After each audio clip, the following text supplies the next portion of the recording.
marry the species that we look for here in central New York. We're on a site that we purchased the timber, and we have a logger that's harvesting the timber. We're going to be looking at his operation today. Gutchess Lumber Company also has a sawmill in Vernon, New York, which is over toward Utica, New York. We have a sawmill in Freedom, New York, which is south of Buffalo. And we have a sawmill down in Pennsylvania near Brookville.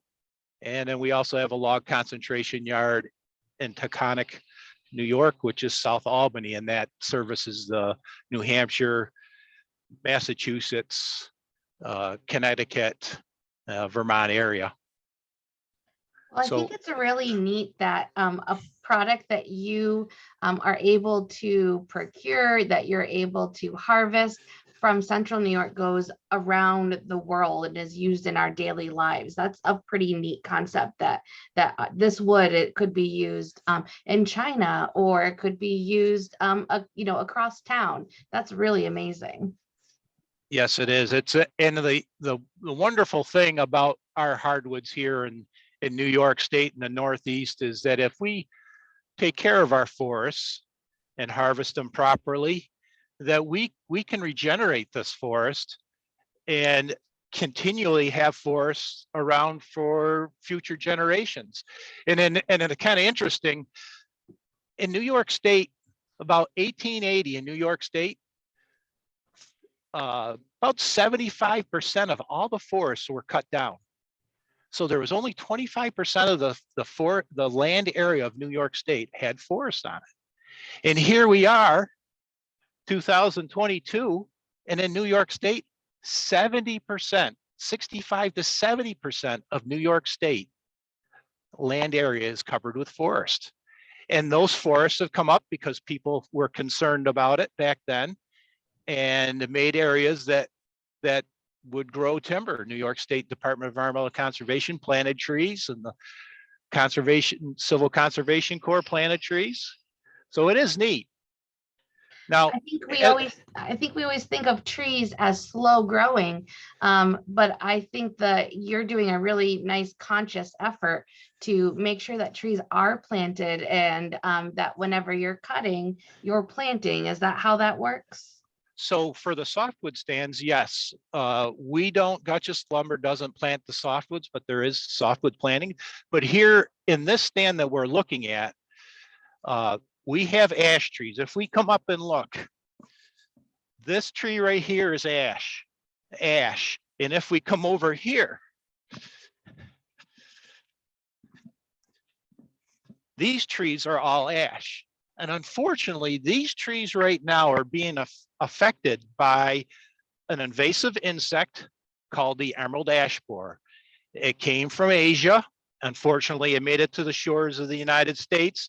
It was first identified in about 2002 in Detroit, Michigan. And from that time, it has spread all over the Northeast. And unfortunately, we're losing, and a lot of these trees are dying.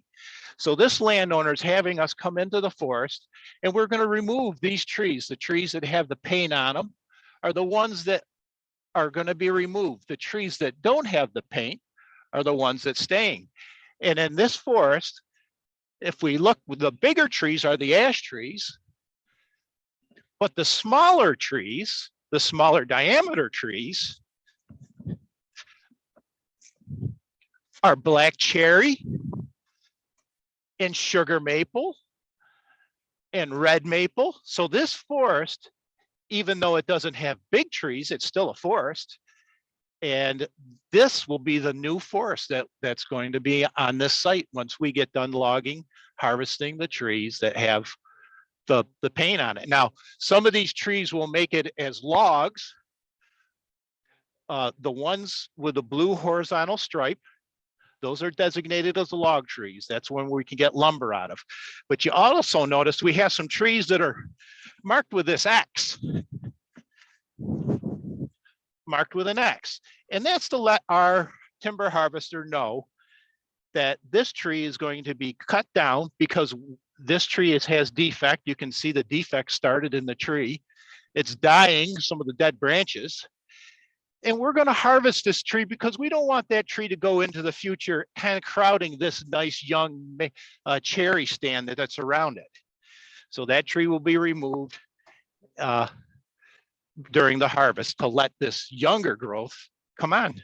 And John, who makes those decisions? Who puts the X on the trees or marks the tree to be cut down? Who decides? So the foresters for Gutchess Lumber and myself, we meet with the landowner. We discuss how they want to manage their forest.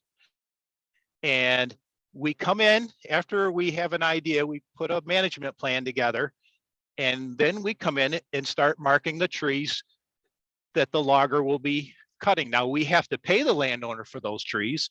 So we have to find out how many boards are we going to get out of that round cylinder right there. And then we have some instruments we use to do that. So a forester would come in, we would come up to this tree. We have what we have is, we call this a diameter tape, because for us to determine how many boards, excuse me, John Berglund, one of our foresters, with me. John, would you get this board out of the back of my pouch here, please? Thank you. This is a little thing to help us. So we want to find out how many boards that we're going to get out of this. This right here is a board foot. This is 1 foot long, 1 foot wide by 1 inch thick. And we want to find out how many boards we can get, how many boards when we saw this tree down and bring it to the mill, how many boards we can recover out of that tree, so we know what to pay the landowner. This is a unit of measure. So we have a way to determining that. There's some tables that tell us that when we find out the diameter of the tree from one side to the other and the height, how tall can that tree logs can we get out of that tree? And then when we know that, we can find out what the board footage is. Now I'll get our tape out. I'll wrap my tape around this tree. This tape has 2 ways. It can measure the tree for diameter. If we see where the 0 is on this, and it's near 14, so this is 14 inches in diameter. And if we turn the tape around, that would give us the circumference. So this is, this is 15 inches, and the circumference would be the other side. So this is a 15-inch tree. We have a handheld data recorder to enter in this to help us determine how many boards we're going to get in the tree. So this is my handheld data recorder. I'm going to enter a number 2 because that's ash from my keypad. Then what did we say our diameter is? 14. And then we have 1 log. We're going to get 1 16-foot length log out of this tree. Now, I got a curious, anybody out there, how many boards, just curious, anybody want to take a guess? How many boards, which is this size right here, if you saw that tree up, how many boards do you think you're going to get out of that tree? Feel free to put your guesses in the chat. How many boards do you think you could get from that one tree? How many single boards do you think you could get out of that tree? And now we know it's 15 inches in diameter, and then it's 16 feet tall. So how many of those little boards do you think we can get out of that? We're getting lots of guesses coming in, John. I hear 30, I hear 1,000, 200, 160, 10. All great guesses. 92. All great guesses. Yeah. Great guesses. Great guesses. I love that. So this, in this handheld data recorder, it has formulas in it that were developed to help us determine how many of those boards are going to get. Now I'm going to come in here and I'm going to enter it, and we're going to see. So I'm going to enter, I'm going to give this 1.5. So what does it say for the total volume? Can people see?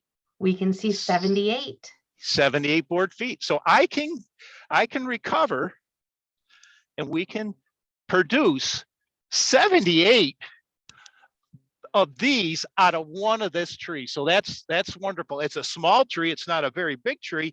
I would imagine that tree is maybe 50, 60 years old, maybe.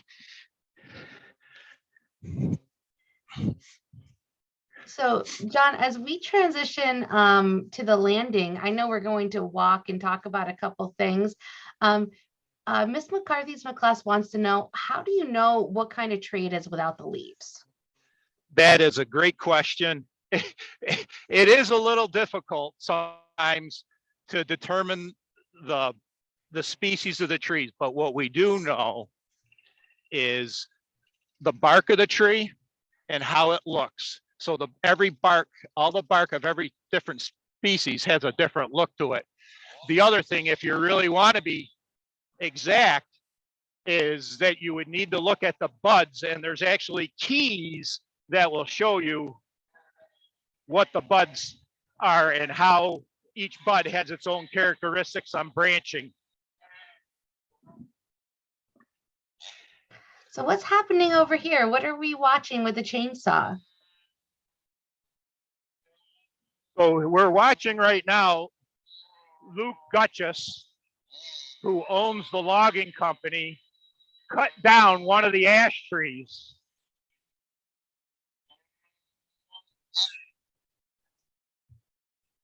He has been trained. He's been logging for 8 years. He's 26 years old, and he logged it for harvest timber, worked for another company for about 4 years. And about 4 years ago, he decided he wanted to own his own logging company. And now he owns the equipment, and Gutchess Lumber Company hires him to cut the trees on some of these sales. So I think it's really neat that Gutchess is involved in every step of the process. You have to work with the people who own the land because you're looking for the product. I'm sorry about that. I wasn't able to hear you. That's okay. I know it's loud on your end. I think it's neat because you all have a hand in every step of the process. So you're helping the landowner make sure that their forest is healthy. Then you are coming in deciding which trees you're going to be able to sell. We're cutting down the trees, and next week we're going to see how you turn these trees into the lumber that you are showing us. So it's really neat that you're part of this entire life cycle. It is a neat job to have as a forester or a logger. You're always working in the forest. It's a nice job. Can you tell us? Oh, go ahead, John. He's actually cutting that tree in a very special way. He's actually taken classes to know how to cut trees so it's safe for him and for others.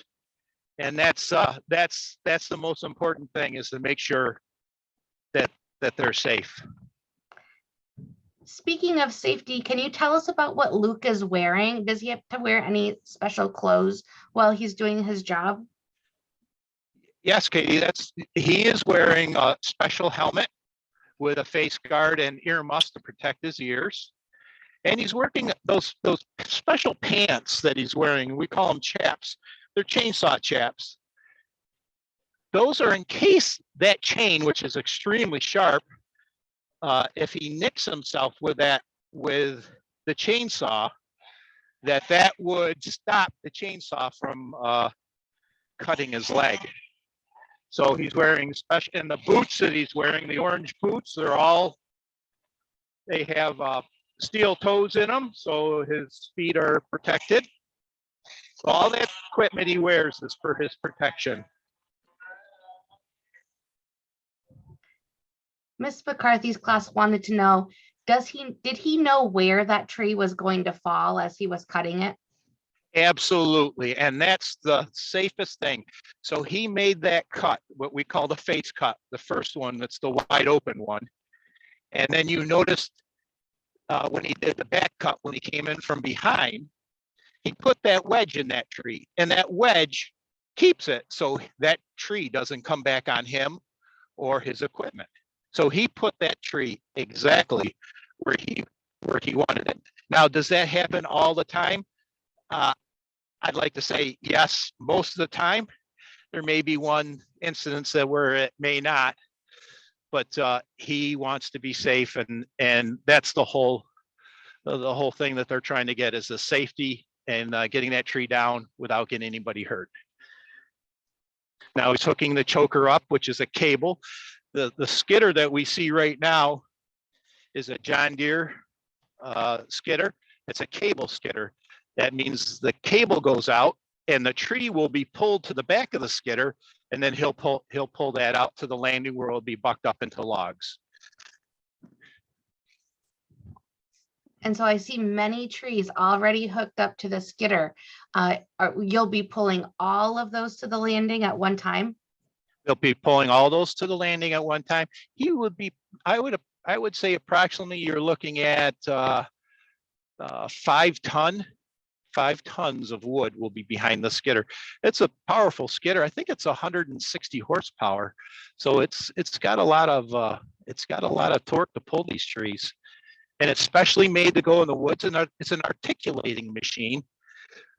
So the articulation for it is so it can maneuver in the woods without damaging the trees that we're not cutting. So he wants to cut the trees down that are marked and try to not damage trees that we're leaving out, like we saw back there with the cherry and the maple. So we have a question. How do you know if there are animal habitats in the trees before you cut them down? So we do look for that. So if I find it's difficult in the winter for bees, but if we find a bee, these are very important. If we see a den tree, which is a big oak. Oh, we're having a little trouble hearing you. I think that the service is waning a little bit. Or maybe you and Jeremiah need to be closer together. I'm not sure. Okay. So we look for tracks going up the trees. And if we find one that's a den tree, we may leave that tree for animals, cavity nesters. We have squirrels, red squirrels, gray squirrels, raccoons, possums.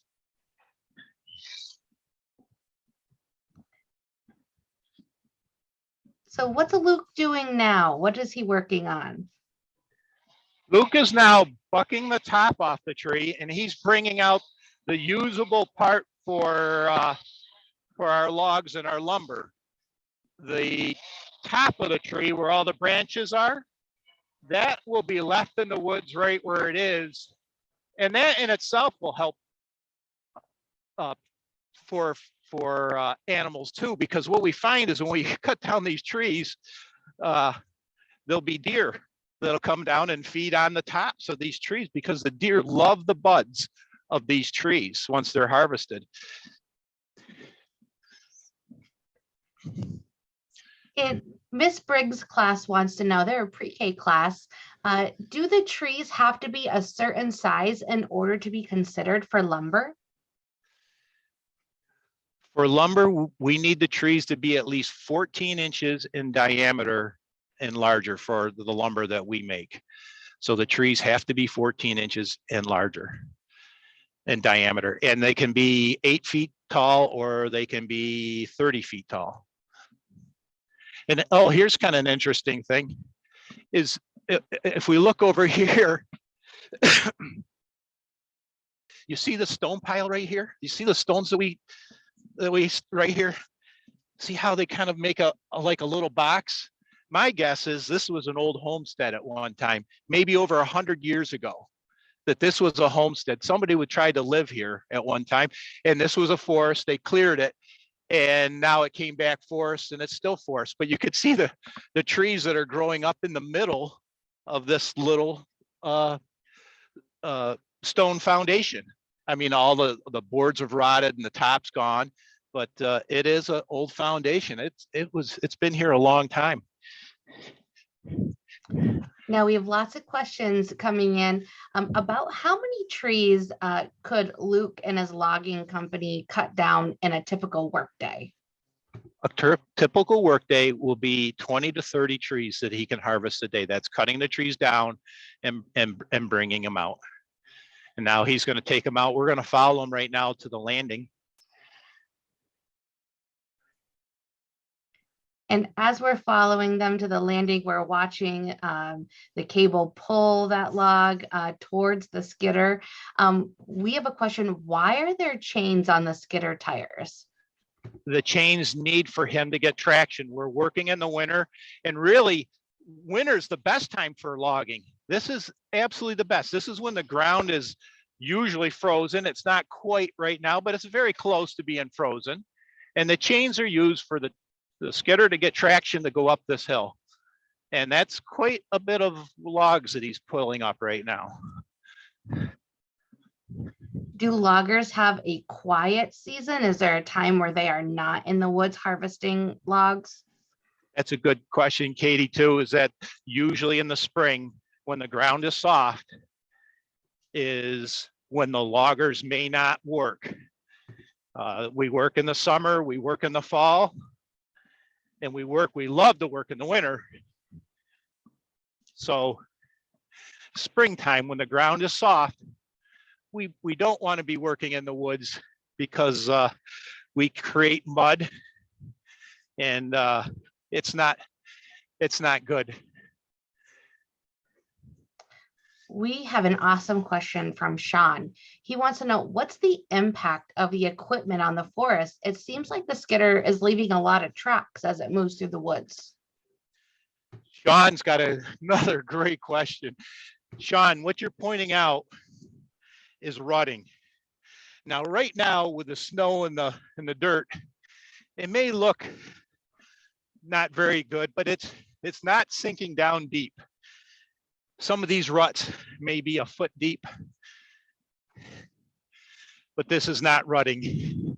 And at the end of the job, when we complete the harvest, Luke has a bulldozer and he'll go along and smooth these trails up and put in water diversion bars, which will keep the water from eroding these skid trails.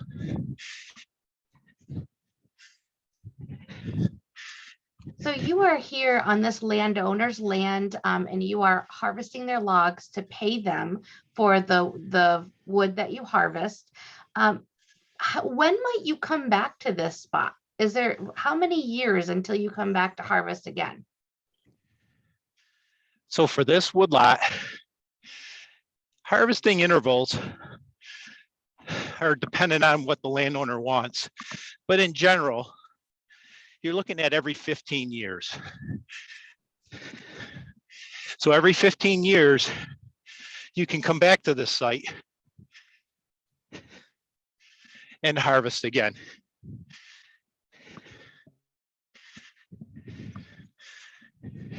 About Because how many? Oh, sorry. Go ahead, John. Sorry. So the trees that we're releasing, they're going to grow faster.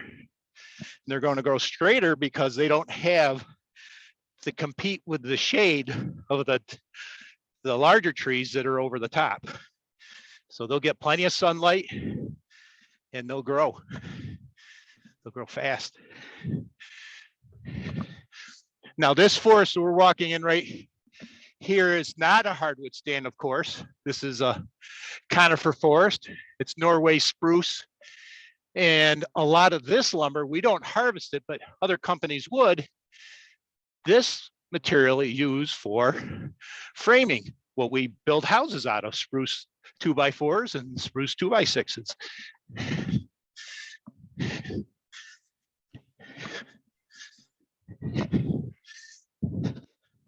We're coming up on the, oh, sorry. No, we have a question. How many trees can the skidder pull at one time? Normally our skidders for Luke, he'll pull 6 at a time. That's his general amount. If he puts too many on it, it'll stress the machine out, and he make ruts, which are those deep ruts when the skidder goes down the skid trail. But this is generally 6 to 8 or 6 to 8 trees.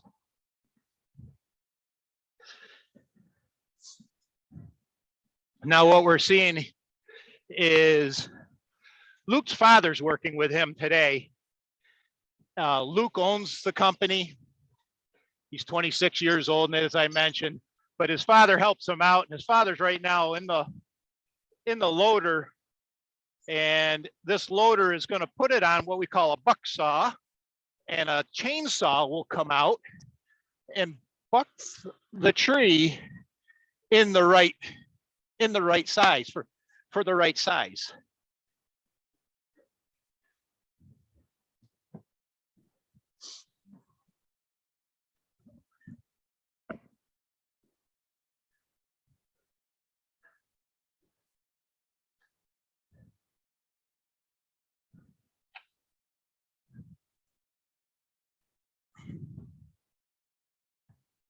He's positioning the log. There's certain lengths that we like, which is 8 feet, 10 feet, 12, 14, and 16 inch or 16 feet long. Those are the lengths of the logs that we like.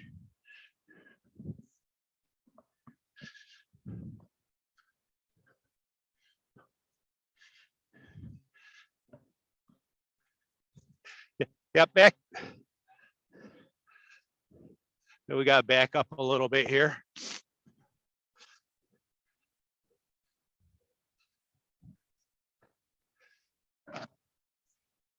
He's going to look at the saw blade.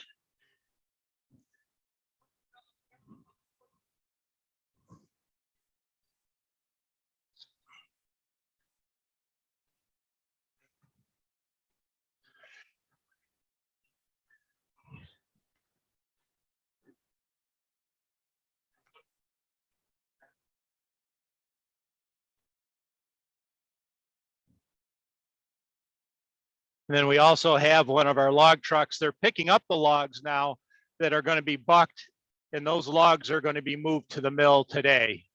And we have one of our truck and loader operators, Chuck Scott, picking up the logs, putting them in on his truck.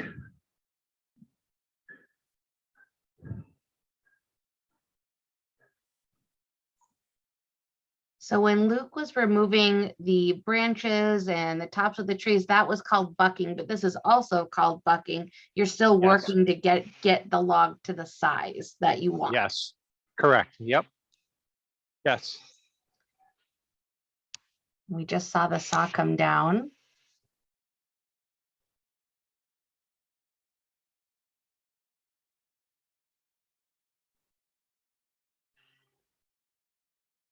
Does it take a lot of practice to work this big machinery?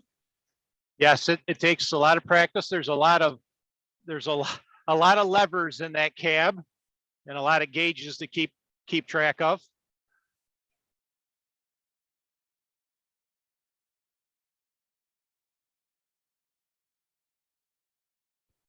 And that tree that he just bucked up is a black cherry tree.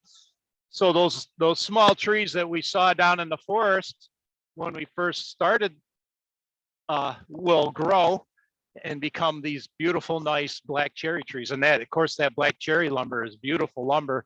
It's got a nice dark color to it. It's got a lot of wood grain.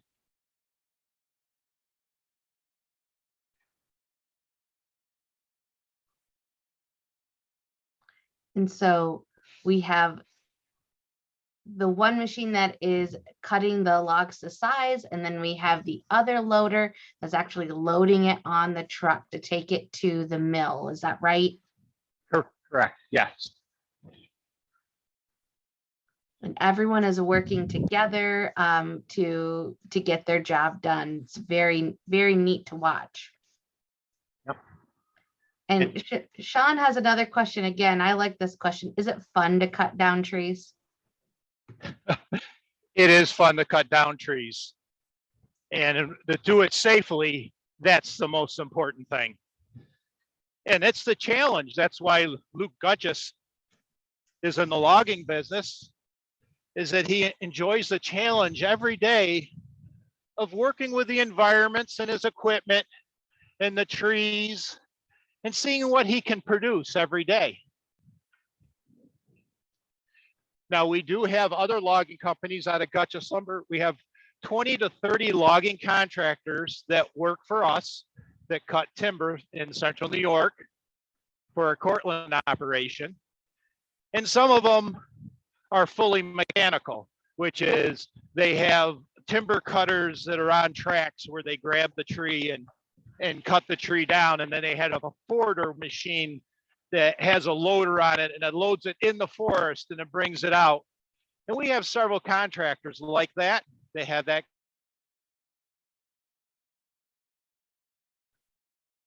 Oh, we may have lost Mr. Mueller briefly, but we'll get him right back because we have some awesome questions that are coming up. We hope you're really liking the virtual field trip so far. I think it's really cool that we get a chance to see from start to finish. So this week we're watching what's happening in the woods, how you decide which tree to cut down. How many dollars will it bring in for you? Because at the end, they have to sell this product. So we are loading all these logs. And next week, we are going to follow that truck and we are going to go to the Gutchess Lumber mill. So there we're going to get to see how you take this log and how it turns into the lumber that we might see at our local hardware stores or a place like Home Depot or Lowe's if you've gone with your family. So that lumber on the shelves looks very different than what you're seeing coming out of the forest right now.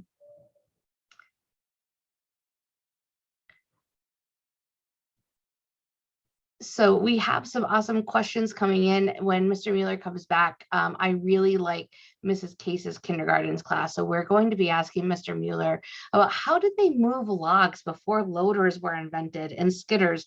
But as we're waiting for them to come back online, I want you to think a little bit. How do you think that they moved logs? I'll give you just a minute to think about that. How did they move these logs before trucks and roads, even roads that we know now? Think about that for a minute. How do you think we moved logs? We've been using lumber a long time. Put some of your ideas in the chat box.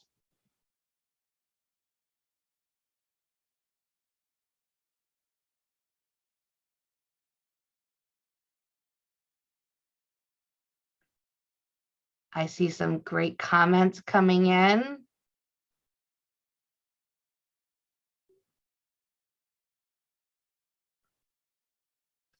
Oh, we're getting some good thoughts coming in. How do you move these big logs?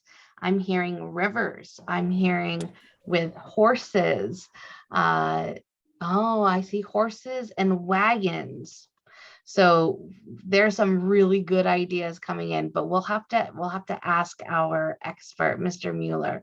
We'll make sure we'll get his audio connected. I see some video online here. Oh, yeah, Miss Jess's class says horses and people. Mr. Mueller, can you hear us? Oh, I can't hear Mr. Mueller.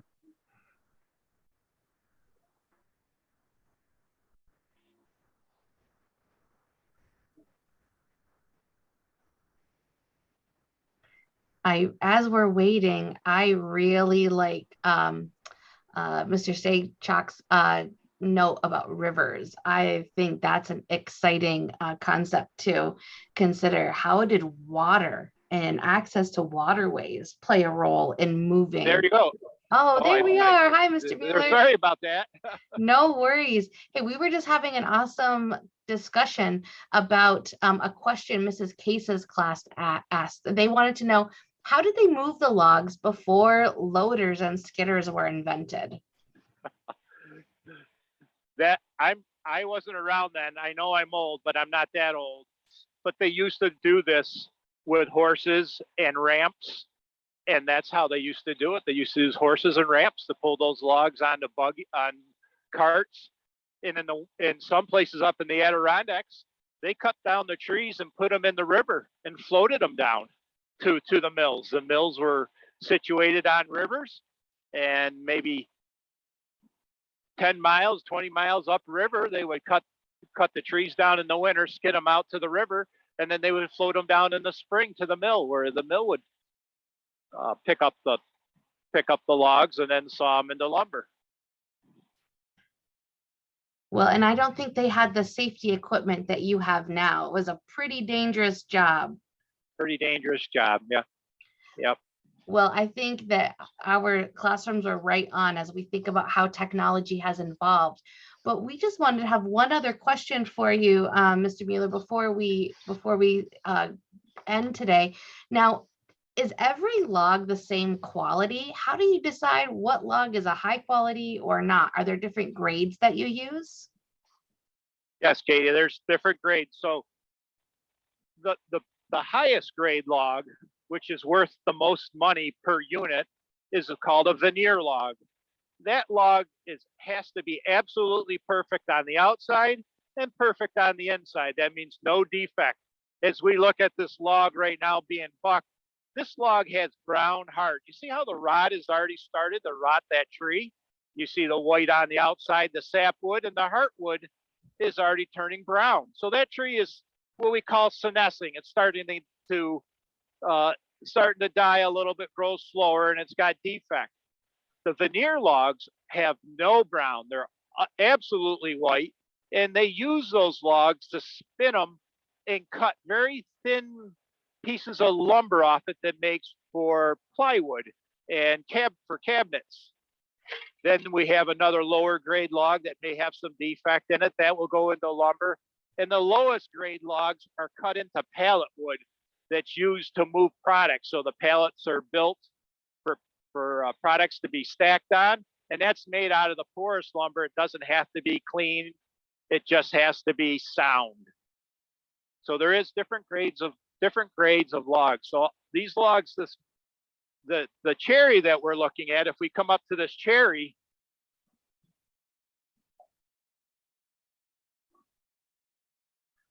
that color is not bad. That's great. That's what they want. This is natural for this tree to have this kind of coloring. Where the ash tree, this brown, that's the starting of the tree starting to rot. This is sapwood. This is heartwood. Same with this. It's sapwood on the outside, heartwood in the middle. Well, we have a great question. Can students apply for jobs at Gutchess? Do they need a CDL or a logger training certification? And are there great salaries and benefits to working in this industry?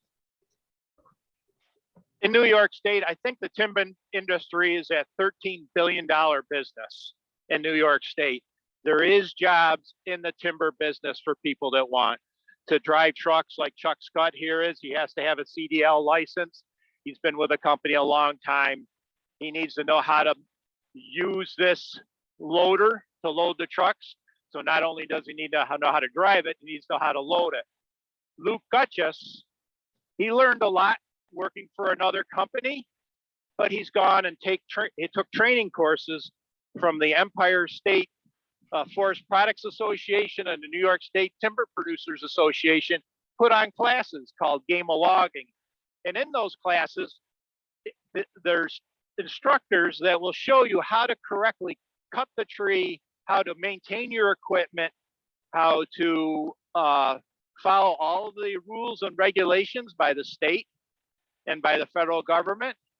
And that's how they get into their business. But there's many others. There's like computer programmers for our handheld. For this handheld machine, there's people out there that know how to build the programs for us to use. There's forestry jobs. John Berglund and myself are both forestry graduates. We have a 4-year degree in forestry. So if you want to become a forester, there's colleges that you can go to. You can go to a 2-year college and get a forest technician degree. And that primarily you will be out in the woods all the time. And then as you get a little bit farther along in forestry, you get a 4-year degree, there might be a little bit more management involved.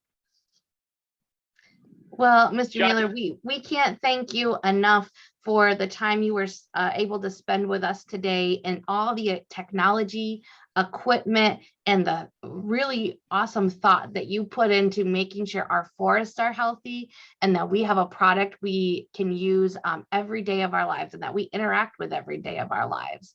So thank you so much for your time. Thank you very much. Hey, Katie, one quick question. how does a forest get off the internet? How? They log off. They log off. Oh, good joke.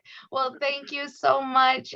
Thank you to all of our classrooms who joined us. Thanks for holding on with us through some tech difficulties, but we're glad to spend the time with you today. Have a great day. Thanks, everyone. Take care. Good seeing you. Good luck, everybody.